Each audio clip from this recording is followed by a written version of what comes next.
Contre là, ça, nous fait le choix depuis pratiquement un mois et demi. Nous écrit tous les présidents de collectivités, nous écrit Marisol Touraine, Erika Barretz, nous écrit tous les parlementaires en les problèmes à les clauses sociales dans les marchés publics. Parce qu'il y a une nouvelle construction, un nouveau CHU là qui arrive et nous ne voulons surtout pas que même bitin qui arrive à la construction à Centre géontologique à Pointe-d'Or, Centrale EDF à Jarry et l'hôpital Beaupetit à Pointe-Noire, que ce soit des gens qui sont sortis en Europe qui construisent. Ça nous commande, c'est que ces clauses-là, ça, comme le prévoit le Code des marchés publics, permettent d'obliger les entreprises qui sont soumissionnées à réserver formation et emploi pour les gens ici dans. Et c'est ça nous voulons. Parce qu'à quoi bon qu'ils construisent tramway, à quoi bon qu'ils construisent l'hôpital si ce n'est pas nous qui avons construit et nous ni compétences là, et si nous pas ni compétences là, par la formation préalable, nous payons ni compétences là. Donc, M. Charles côté nous, il prend un certain nombre d'engagements et nous qui juger sur pièce, aboutissement à ces engagements-là, ça. Mais en tout état de cause, nous dit que si ce n'est pas nous qui avons construit ces ouvrages structurants-là, ça, nous qui barrer ces chantiers-là. Vous savez, nous écrit tout le monde. Celle que j'ai recevoir nous, c'est M. Chalus. M. Lirel voyait en mail pour nous, en le sujet là, ça. Et M. Chalus recevoir nous. Mais les principaux intéressés, à savoir l'ARS, direction ACHU là, conseil de surveillance ACHU là, ils pour jamais lever nos dégâts si ça. Mais chaque monde qui a assumé responsabilité à eux, si c'est pas monde ici qui a participé à la construction et à l'élaboration de ces ouvrages là, ça, pas seulement CHU là, tous les marchés publics qui ont fait. Ces constructions-là qui sont faites. Et c'est pour ça, bon matin, la délégation, nous, est principalement composée des gens à CHU là et des travailleurs du BTP syndicat à l'UGTG. Donc ce sont des réunions que nous mettons en place avec pour rencontrer tous les syndicats, voir un peu le tour des dossiers qui existent sur le territoire et essayer de voir comment la région peut accompagner les syndicats sur les difficultés. Aujourd'hui, c'est l'UGTG. Nous allons rencontrer les autres syndicats au fur et à mesure de manière à faire un point et aussi mettre en place des actions pour pouvoir les accompagner, surtout que nous avons une situation critique en matière d'emploi, de crise sociale. Et le gros dossier aujourd'hui, c'était le CHU, la construction du CHU, où le syndicat nous disait qu'il souhaiterait sérieusement qu'il y ait des clauses sociales pour permettre aux jeunes Guadeloupéens, surtout éloignés de l'emploi, de pouvoir travailler.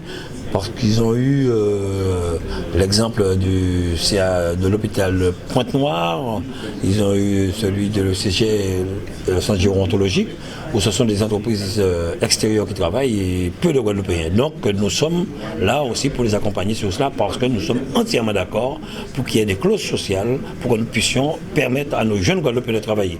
Et j'ai proposé au syndicat de pouvoir en parler dans la prochaine commission territoriale de l'action publique de manière à les inviter à expliquer ça, car c'est pas normal que nous ayons, même si nous savons qu'un dumping social, c'est pas normal que nos jeunes Guadeloupéens restent sur le carreau pendant que d'autres travaillent. Et je reviens de Bruxelles où j'étais avec le président de la Martinique et des autres régions et le président de la Guyane, nous avons des relations vraiment très proches par téléphone. Rappelez-vous, j'aurais souhaité que la presse puisse, des fois, quand la presse diffuse certaines choses, puisse dire que Charles avait posé la question au niveau de l'Assemblée.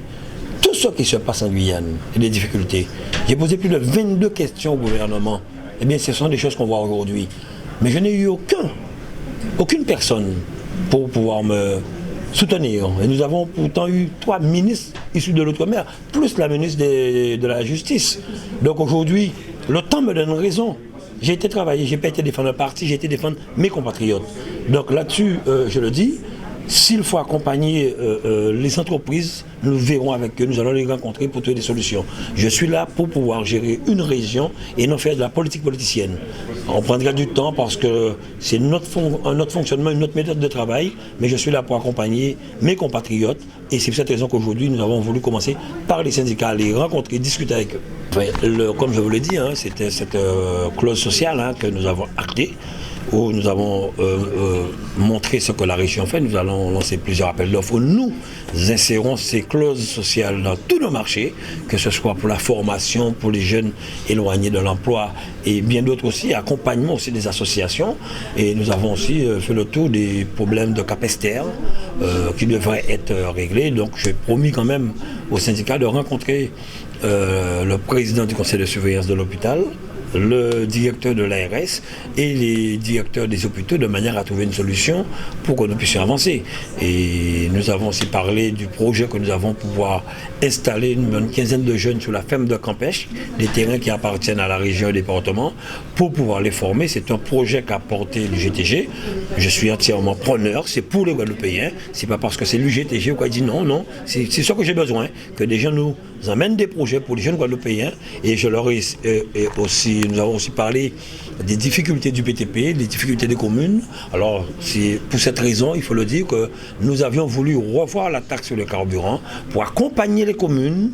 Et quand je vois une commune comme les Abîmes, j'ai appelé M. Charlton dernièrement, qui reçoit 2,9 millions, des communes qui reçoivent 1,4 million, 1,5 million, des communautés d'agglo qui reçoivent entre 540 et 1 million, c'est pour permettre à ces collectivités d'injecter sur la commune dans leur commune, pour injecter aussi dans le BTP, parce que le BTP va mal. Là, nous allons voter notre budget d'ici une semaine et essayer de voir comment nous allons encore aller plus loin pour accompagner les entreprises qui ont des emplois chez eux et qui menacent de licencier. Nous n'aurions pas aimé qu'il y ait de licenciements parce qu'il n'y a pas de commande. Ce n'est pas que la région, le département seul. Donc il y a des choses à faire, nous allons les faire. Mais sachez-le, pour finir, je l'ai dit, nous allons les accompagner sur ces dossiers et surtout aussi voir le problème de l'hôpital de Basse-Terre. Il semblerait qu'il y a des problèmes aussi. Ils sont en train de démanteler cet hôpital, donc nous allons essayer de trouver des solutions. Et comme je leur ai promis, c'est de lancer sur le territoire les états généraux de la jeunesse de la Guadeloupe, avec le concours des communes, avec un nombre de 12 à 15 jeunes qui seront sur le terrain pour aller à la rencontre des jeunes, à demander qu'est-ce que nous pouvons faire pour eux. Et dès cette année, j'ai demandé de mettre 1 million au budget pour pouvoir, s'il le faut, mettre des formations complémentaires pour les jeunes, le permis poids lourd, permis le CACES et d'autres choses, la création d'entreprises. C'est cette volonté que j'ai aujourd'hui. Une belle séance de travail. Oui, une belle séance de travail avec le GTG. Ce sera peut-être la semaine prochaine un autre syndicat au fur et à mesure. Je pense que c'est une autre méthode et une autre approche de la politique que nous voulons mettre en place, faire ensemble pour les Guadeloupéens.